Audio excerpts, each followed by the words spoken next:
साथियों, अस्सलामु अलैकुम वरहमतुल्लाहि वबरकातुहू। आप तमाम साथियों का खैर मकदम, वेलकम, खुश आमदीद और आपका इस्तकबाल करते हैं अपने ही channel MA Rahmani online classes पर। साथियों, रोज़ की तरह आज भी मैं आपके दरमियान दरख्शा उर्दू का चैप्टर नंबर सबक नंबर 11 लेकर आ चुका हूँ, जिसका नाम है आर्यभट्ट और तरगेना। आज हम आपको पढ़ाएंगे सबक नंबर 11, जिसका नाम है क्या? आर्यभट्ट और तरगेना। ठीक है। आज सबसे पहले बताएंगे आपको कि हिंदुस्तान के अहद कदीम में, अहद कहते हैं ज़माना को, काल को, अहद कहते हैं ज़माना को, काल को, और कदीम कहते हैं पुराना को, यानी पुराना पुराना। हिंदुस्तान के अहद कदीम की तारीख़ में, यानी पुराने ज़माने की तारीख़ में गुप्त दौर को सुनहरा दौर क्या कहा गया? किस दौर को? गुप्त दौर को कैसा दौर कहा गया है? सुनहरा दौर कहा गया। गुप्त दौर को सुनहरा दौर कहा गया है। गुप्त दौर से मुराद है चंद्र मौर्य का दौर था। किसका दौर था? गुप्त दौर से मुराद चंद्र मौर्य का दौर। गुप्त दौर से मुराद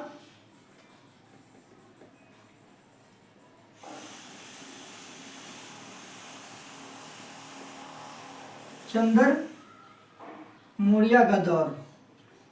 ठीक है। तो चंद्र मौर्य के दौर को कैसा दौर कहा जाता है? गुप्त दौर, सुनहरा दौर कहा जाता है। गुप्त दौर से मुराद चंद्र मौर्य का दौर है। समझ में आया बात? इस दौर के हुक्मरान, यानी इस दौर के जो हुकूमत करने वाले लोग थे, क्या थे? इल्मो दोस्त और इंसाफ पसंद थे। इल्मो दोस्त यानी उन लोगों को पढ़ाने से बहुत ज़्यादा दिलचस्पी थी। क्या थी? बहुत ज़्यादा पढ़ने लिखने से क्या थी? दिलचस्पी थी। और यानी पढ़ने लिखने का बहुत ज़्यादा शौक़ था। और इंसाफ पसंद थे। इंसाफ पसंद बोलते हैं कि कोई चीज़ फैसला करते थे या फैसला लेते थे तो एकदम ईमानदारी के साथ उस चीज़ को फैसला लेते थे। ठीक है। आर्यभट्ट ने अपना वक्त का माहिर उलूम नुजूम, इल्म रियाजी और इल्म जब्र थे। आर्यभट्ट जो है अपने दौर के, अपने ज़माने के, अपने वक्त के क्या थे? माहिर उलूम फ़न थे। 3 चीज़ में उनको महारत थी। सबसे पहले उनको इल्म रियाजी में, यानी मैथ में, यानी हिसाब में उनको महारत हासिल थी। फिर उसके बाद इल्म नुजूम में महारत हासिल थी। इल्म नुजूम कहते हैं यानी सितारा देखकर मौसम के बारे में से बता देना, सितारा देखकर बता देना कि चांद ग्रहण लगने वाला है या सूरज ग्रहण लगने वाला है। इसी तरह बहुत सारी चीज़ का इल्म था। इल्म जब्र बोलते हैं मैथ के कुछ ऐसे हैं, जैसे मैथ के कुछ ऐसे चीज़ है, उसका क्या नाम है? इल्म होना। जैसे सिंबल का इल्म होना, इसे भी इल्म जब्र कहते हैं। माइनस प्लस वगैरह का इल्म होना, इन सब को क्या कहते हैं? इल्म जब्र कहते हैं। ठीक है। तो 3 चीज़ का इल्म था। कितने चीज़ का इल्म था? 3 चीज़ का। इल्म रियाजी का, इल्म जब्र का, इल्म नुजूम का। कितने चीज़ का जब्र था? 3 चीज़ का इल्म था आर्यभट्ट को। ठीक है। मशहूर इल्म रियाजी, यानी सबसे ज़्यादा मैथ के अंदर कौन मशहूर है? पैथागोरस की आर्यभट्ट ने रहनुमाई की है। यानी कदम कदम पर आर्यभट्ट को जहाँ परेशानियाँ दुश्वारियाँ होती थी तो हाथ पकड़ के, जैसे बच्चों का हाथ पकड़ के आगे बढ़ाया था, तो आर्यभट्ट ने उस जगह पर उनकी रहनुमाई की। उनका नाम क्या था? पैथागोरस। क्या नाम था? पैथागोरस था। ठीक है। आर्यभट्ट की पैदाइश कब हुई है? तो आर्यभट्ट की पैदाइश 476 में हुई है। आर्यभट्ट की पैदाइश कब हुई है? 476 में हुई है। ठीक है। कहाँ हुई है? पटना के मगरिब में, खगोल में हुई है। पटना से, यानी मगरिब कहते हैं पश्चिम को, पटना के पश्चिम में क्या है? पटना के पश्चिम में खगोल गांव है, वहीं आर्यभट्ट की पैदाइश हुई है। पैदाइश के बारे में बहुत सारी जगह शक होता है कि पैदाइश पटना में, खगोल में हुई है कि कहाँ और हुई है, मगर बाद लोगों का कहना है कि खगोल के माने सितारे के आते हैं। आर्यभट्ट ने इल्म नुजूम में महारत हासिल थी, इसी वजह से उनके गाँव का नाम खगोल है। समझ गए? उसके बाद उनकी वफ़ात कहते हैं मौत को। उनकी वफ़ात कब हुई? 574 में, और 88 साल की उम्र में वो वफ़ात पा गई। 574 में वफ़ात हो गई। टोटल मुकम्मल उम्र कितनी पाई? यानी कितने साल के हुए? 88 साल के बाद उनका इंतकाल हो गया। ठीक है, वो गुप्त दौर बता दिए थे। चंद्र मौर्य का दौर को कैसा दौर कहा जाता है? अहदे हुकूमत का न सिर्फ ये माहिर इल्मी रुजूम थे, बल्कि इल्म रियाजी में भी के मैदान में भी उनकी खिदमत को नाकाबिल फरामोश नहीं किया जा सकता है। यानी गुप्त दौर की हुकूमत में आर्यभट्ट सिर्फ जो है माहिर रियाजी नहीं थे, यानी इनको क्या नाम है, मैथ ही में महारत हासिल नहीं थी, इल्म नुजूम के मैदान में महारत हासिल थी। लोग उनको उस ज़माने में इनमें भुला नहीं सकते हैं। ठीक है, उन्होंने पटना शहर से 30 किलोमीटर, कहाँ? पटना शहर से 30 किलोमीटर पर मुसहरी के नज़दीक, पटना शहर है उसके 30 किलोमीटर के नज़दीक क्या कौन सा शहर है? मुसहरी। क्या नाम है? मुसहरी के नज़दीक तरगेना में अपना तहकीकी कामों के लिए एक तजर्बागाह कायम किया था। यानी ये चांद ग्रहण, सूरज ग्रहण कैसे लगता है, क्या लगता है, वहाँ तजर्बा कायम किया था और वहीं पर वो अपनी तहकीक की मालूमात क्या किए, लिखे। तरगेना में ही बैठकर उन्होंने अपने मशहूर तसानीफ यानी अपनी तसनीफ यानी अपनी किताब लिखे। तरगेना ही में बैठकर वो अपनी 2 किताब लिखे, एक का नाम है आर्य सिद्धांत और दूसरे का नाम है तंत्र, आर्य तंत्र को लिखा। ठीक है, वो दुनिया का पहला साइंसदान है, दादा दुनिया का आर्यभट्ट पहला साइंसदान है जिसने अपनी तहकीकात से साबित किया कि ज़मीन गोल है। यानी तहकीकात कहते हो किसी चीज़ के अंदर पड़ जाना, बारीकी से एकदम घुस जाना और उसके बारे में अच्छी तरीके से बताना, समझे? तो तहकीकात की कि ज़मीन क्या है, ज़मीन गोल है। कौन बताया? आर्यभट्ट ने बताया कि ज़मीन गोल है और अपने माह पर घूमते रहते हैं, सूरज का गर्दिश करती रहती है। यानी ज़मीन गोल है और सूरज का क्या करती रहती है, सूरज ज़मीन का चक्कर लगाते रहते हैं। ठीक है, 2009 के सूरज ग्रहण को, कब के? 2009 के सूरज ग्रहण को देखने के लिए साइंसदान सही जगह की तलाश जुस्तगू आर्यभट्ट की किताबों के मुताले से किया। 2009 में जो सूरज ग्रहण लगने वाला था उसको लोग, दुनिया के साइंसदान, आलम के साइंसदान कैसे पता चला है कि कहाँ सूरज ग्रहण लगने वाला है, कहाँ से अच्छी तरीके से दिखाई देगा? तो आर्यभट्ट की किताबों में पढ़ा गया तो तब पता चला कि क्या नाम है, आर्यभट्ट की किताब को पढ़ने के बाद ये चीज़ पता चला कि सूरज ग्रहण बिहार के अंदर ही जाएंगे और वहाँ से देखेंगे तो पता चलेगा। क्योंकि तरगेना जगह है, तरगेना हिंदू क्या नाम है, पूरे आलम की सबसे साफ जगह बताई जाती है कि बहुत ज़्यादा साफ जगह है, वहाँ से अच्छी तरीके से सूरज ग्रहण दिखाई देता है, देगा। तो वहीं से 2009 के सूरज ग्रहण को देखने के लिए साइंसदान सही जगह की तलाश जुस्तगू आर्यभट्ट की ही किताबों से किया है कि कहाँ से सही रहनुमाई होगी। ठीक है, इस अजीम साइंसदान ने, अजीम कहते हैं बड़े, इस बड़े साइंसदान ने सूरज के ताल्लुक से मुसल्लम उसूल पेश किया कि हमारी ज़मीन तवाफ़ करती है और सूरज अपने आप में साक़ित रहती है। यानी ज़मीन क्या सूरज का तवाफ़ करती रहती है। ठीक है, किसी सैयारा या सितारा पर जुज़वी या मुकम्मल तौर पर पर्दा पड़ जाने को क्या कहते हैं? सूरज ग्रहण कहते हैं। क्या कहते हैं? सूरज ग्रहण कहते हैं। ठीक है, सूरज ग्रहण किसे कहते हैं? ग्रहण कहते हैं किसी चीज़ का बीच में पड़ जाने को ग्रहण कहते हैं। जैसे हम मिसाल के तौर पर हम अभी आपको पढ़ा रहे हैं, मेरे सामने कोई आदमी आ गया और आप आगे बैठे हुए हैं, आप दिखाई नहीं दिए, तो इसी को समझ लीजिए ग्रहण कहते हैं। इसी तरह तो सूरज ग्रहण कैसे लगता है? सूरज ग्रहण जो लगता है, समझ गए, जैसे ज़मीन सूरज है, मिसाल के तौर पर ये सूरज है, क्या है? ये सूरज है, इसके इर्द गिर्द पूरे चारों तरफ क्या है? ज़मीन है। ठीक है, क्या है? ये ज़मीन का चक्कर लगा है, सूरज जो है ज़मीन का फिर से देखिए, ये मिसाल के तौर पर ये सूरज है। ठीक है, ये सूरज, ये ज़मीन सूरज का चक्कर लगा रही है। ठीक, और ये क्या है? ज़मीन है, ये ज़मीन का चक्कर लगा रही है और ये चांद है, ये क्या है? चांद है। तो सूरज किसका चक्कर लगाया? ज़मीन का चक्कर लगाते लगाते जब इसके चांद और सूरज की, ज़मीन और सूरज के दरमियान क्या पड़ता है? ज़मीन और सूरज के दरमियान चक्कर लगाते लगाते जब चांद पड़ जाता है तो क्या कर देता है? दोनों के साये को बंद कर देता है और सूरज ग्रहण क्या हो जाता है? सूरज ग्रहण लग जाता है। इसी तरह ये क्या नाम है? ये ज़मीन है और ये सूरज है, ये ज़मीन है ये मान लीजिए ये ज़मीन है, ये चांद है, ये सूरज है। जब ज़मीन सूरज का जो चक्कर लगाते लगाते क्या नाम है, ज़मीन सूरज के बीच में पड़ जाता है, ज़मीन सूरज के बीच में पड़ जाता है तो क्या होता है, चांद ग्रहण लग जाता है। ये समझ लीजिए कि ज़मीन और सूरज के दरमियान, ज़मीन और सूरज के दरमियान चांद आ जाता है तो सूरज ग्रहण लगता है, और सूरज और क्या नाम है, सूरज और चांद के, ज़मीन के दरमियान चांद आ जाता है तो चांद ग्रहण लगता है, सूरज और ज़मीन के दरमियान चांद आ जाता है तो चांद ग्रहण लगता है। ठीक है।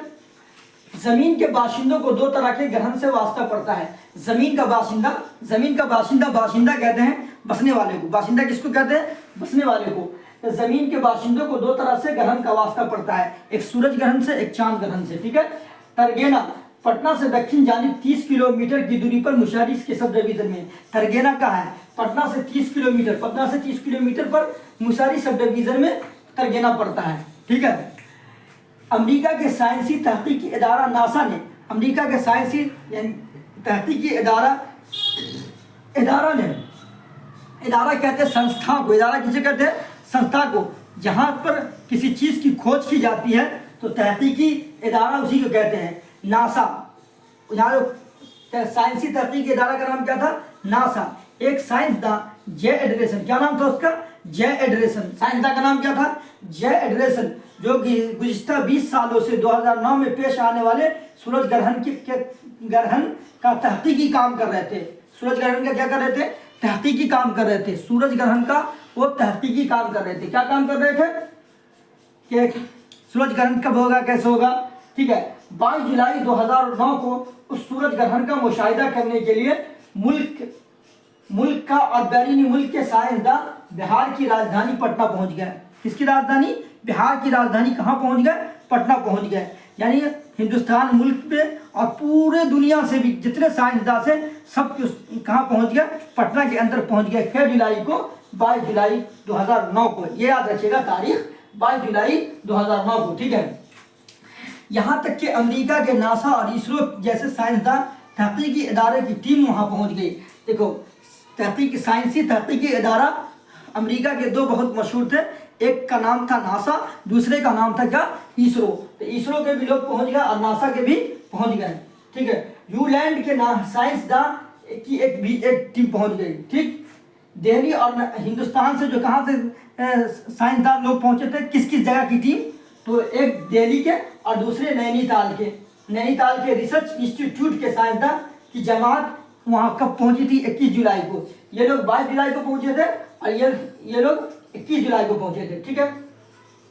आर्यभट्ट जो अपनी साइंसी तहकीकी इदारा जो किताबें लिखी हैं वो कहाँ लिखी है, तरगेना में लिखी है, और 60 फीट की बुलंदी का एक टीला बनाया जिस पर वो बैठकर रातों रात सैयारा के बारे में तहकीक किया। 60 फीट की ऊंचाई पर वो तरगेना में बैठकर और सैयारा और सितारों की तहकीक के बारे में जुड़े रहे। ठीक है। उसके बाद 1-2 पॉइंट और कि आर्यभट्ट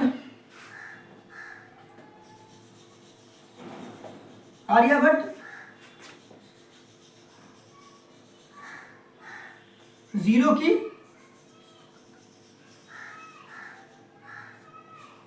की खोज की। आर्यभट्ट ने किसकी खोज की, 0 की भी आर्यभट्ट ने खोज की। और आर्यभट्ट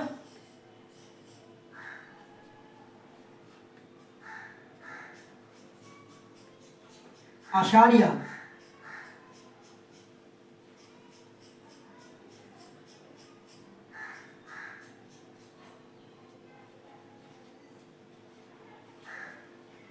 ये आचार्य पॉइंट दशमलव 0 की खोज आर्यभट्ट की, जिसको उर्दू में 0 को सिफर बोलते हैं। उर्दू में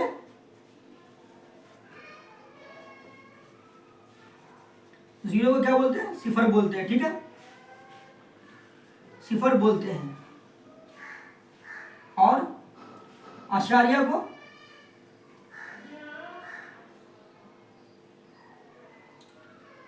दशमलव, ये आचार्य वो पॉइंट। ठीक है। तो 0 की खोज, सिफर की खोज किसने की है, आर्यभट्ट ने की है। और दशमलव की खोज किसने की है? आर्यभट्ट ने की है। तो ये दो चार क्या नाम है, ये अहम पॉइंट कुछ जो थे हम आपको बताने की कोशिश की। सबसे पहले कि आर्यभट्ट और तर्गेना के बारे में क्या क्या बताया कि हिंदुस्तान के अहद कदीम की तारीख में गुप्त दौर को समझे, गुप्त दौर को कैसा दौर कहा जाता है, ये समझ लीजिए। गुप्त दौर को सुनहरा दौर कहा जाता है। गुप्त दौर से मुराद चंद्र मौर्य का दौर है, समझे। इस दौर में इल्म दोस्त और इंसाफ पसंद है, ठीक। और आर्यभट्ट तीन चीज़ के माहिर थे, इल्म नजूम के, इल्म जब्र के और इल्म रियाजी के माहिर थे।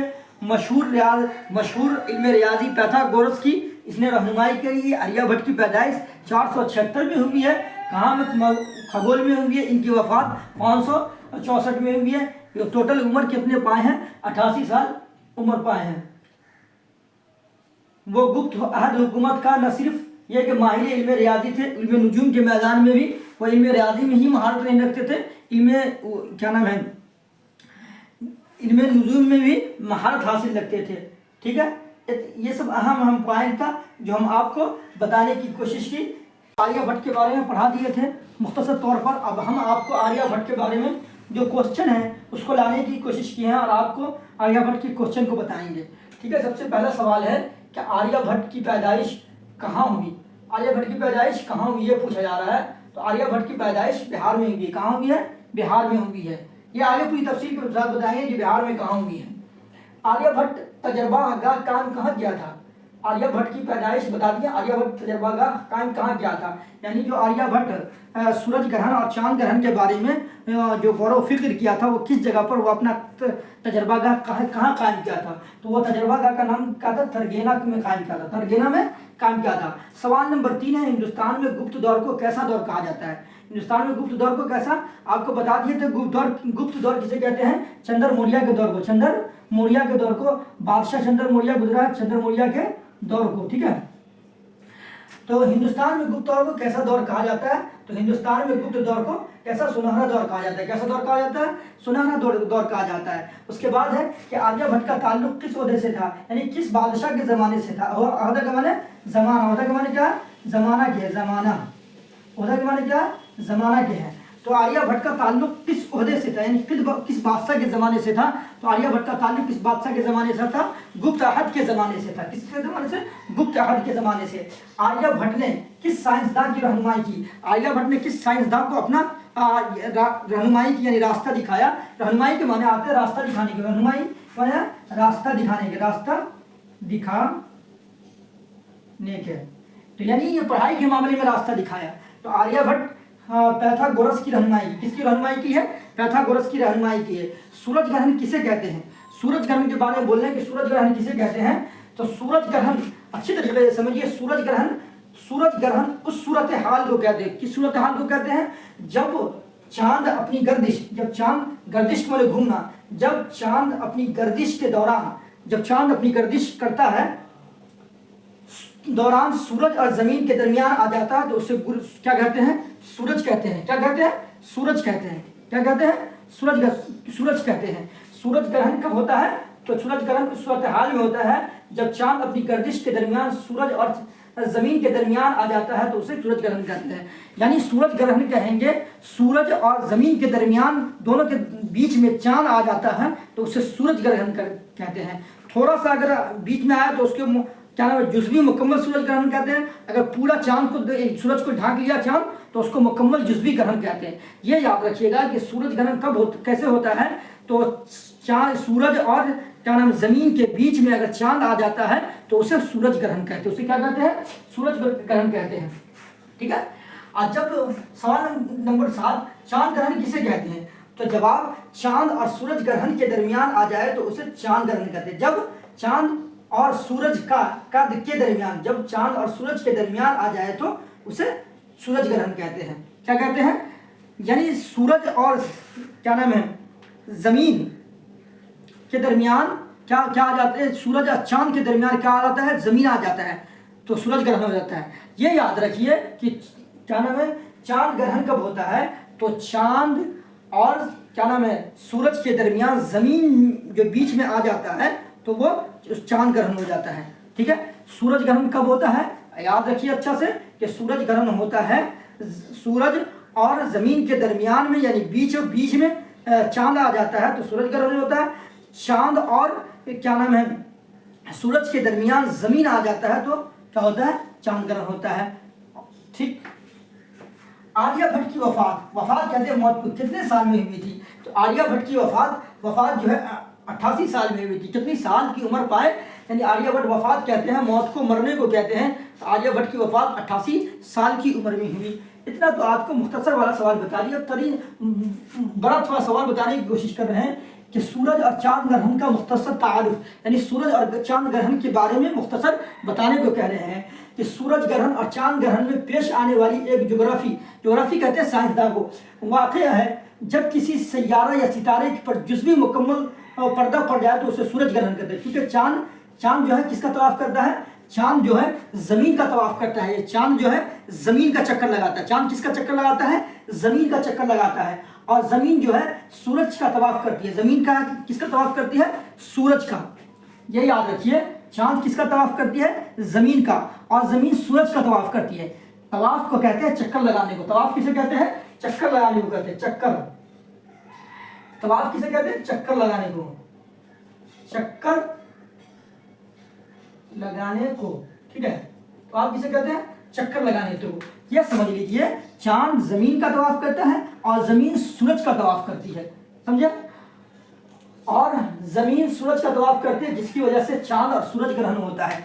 आपको बार बार हम बता देने की कोशिश करते हैं, चांद और जमीन के दरमियान, सूरज और जमीन के दरमियान चांद आ जाता है तो सूरज ग्रहण लगता है, और चांद और सूरज के दरमियान जमीन आ जाती है तो जमीन सूरज ग्रहण, चांद ग्रहण लगता है। ठीक है, इतना समझ लिए।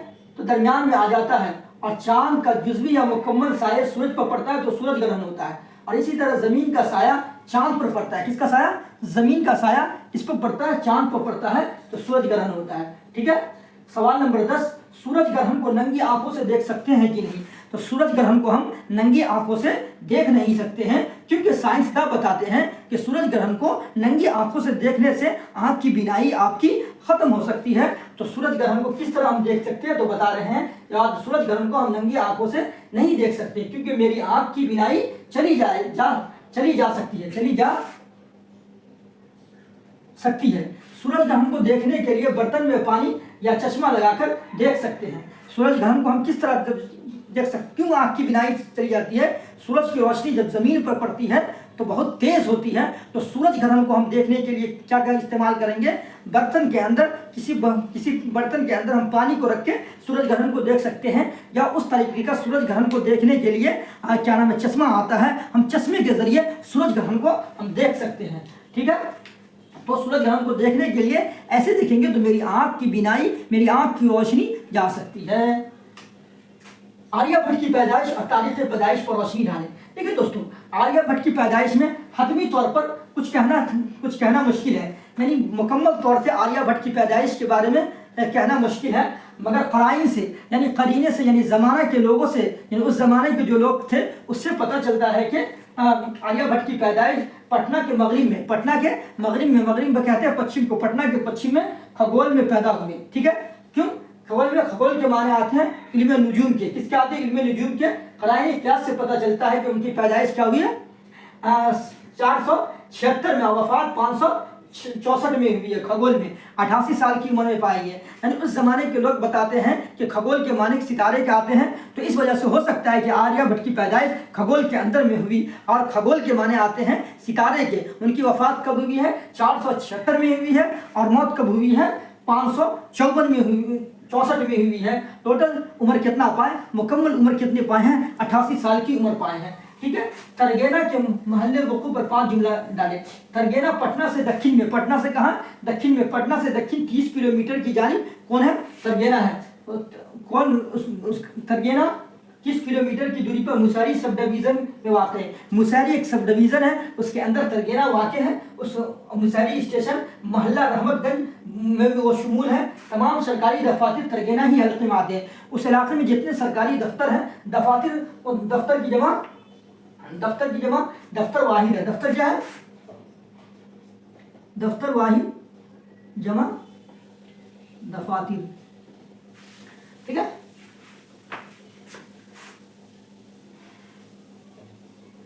हल्के में आते हैं, यानी तरगेना का इलाका पश्चिम में सोन नदी और पुनपुन नदी तक फैला हुआ। कौन नदी? 2 नदी बताए हैं। कहाँ तक फैला हुआ है तरगेना? सोन नदी और पुनपुन नदी, सोन नदी और पुनपुन नदी, सोन नदी और पुनपुन नदी। ठीक है। तरगेना के महल्ले वकूँ से पता चलता है कि वहाँ तरगेना के महल्ले वकूँ से पता चलता है कि तरगेना में सालों साल हमेशा आसमानी फिजा यानी आसमान साफ रहता है। ठीक है। निज़ाम शमसी की तहकीक करना यानी सूरज की, यहाँ निज़ाम शमसी यानी सूरज की तहकीक क्या नाम, सितारे की तहकीक करना, सूरज की तहकीक करना बहुत आसान है तरगेना के अंदर जाकर पता लगाने। दोस्तों, अगर आपको सबक आज का अच्छा लगा तो आप कमेंट बॉक्स में ज़रूर बताइएगा। अगर आपको मेरी वीडियो सारी देखनी है दरख्शा उर्दू की, तो आप प्ले स्टोर में जाकर क्लास बाय क्लास सबक नंबर 1, 2, 3 क्लास बाय क्लास 1 सबक 2 सबक तक आप मेरी वीडियो को देख सकते हैं। और आप को अगर कोई ऐसा मैसेज करना है तो मेरा टेलीग्राम है MA रहमानी ऑनलाइन क्लासेस पर, आप उस पर भी पर्सनल मैसेज कर सकते हैं। अगर आपको मेरी वीडियो अच्छी लगी तो आप इसको ज़रूर सब्सक्राइब, लाइक, कमेंट और शेयर करिएगा। अपने दोस्तों के दरमियान मेरे वीडियो को फैलाइएगा। फिर मिलते हैं इंशाअल्लाह अगले सबक में। अस्सलामु अलैकुम व रहमतुल्लाहि व बरकातुहू।